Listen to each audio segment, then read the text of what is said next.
สบายดีจากวิดีโอ EP ที่3เราจะมาสืบต่อการลงบันทึกการเคลื่อนไหวเดือน11ตัวอย่างข้อที่6ให้เรากดเมนูรายจ่าย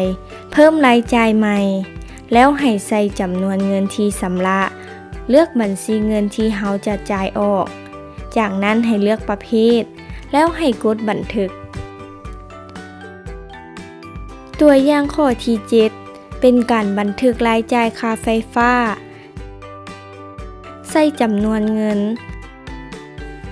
เลือกบัญชีเงินจ่ายออกจากนั้นให้เลือกประเภทแล้วกดบันทึกตัวอย่างข้อที่8เป็นการออกบิลรับเงินให้ลูกค้าจำนวน 4,200,000 กีบในนี้เฮารับเป็นเงินสดมูลค่า 1,200,000 กีบ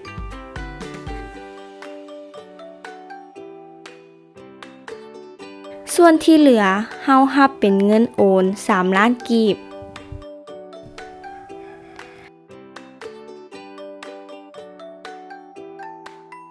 ตัวอย่างข้อที่9เป็นรายจ่ายค่าปรับใหม่จากนั้นใส่จำนวนเงินที่จ่ายแล้วเลือกบัญชีเงินจ่ายออก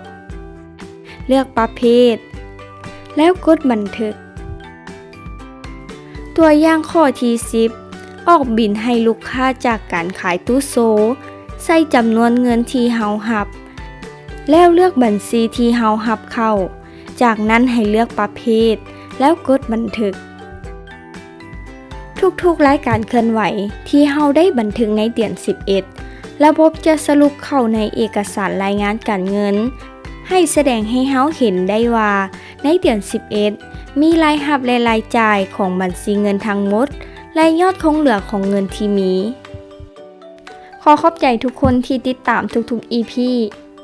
ถ้าผู้ใดสนใจสามารถสอบถามและติดต่อพวกเราได้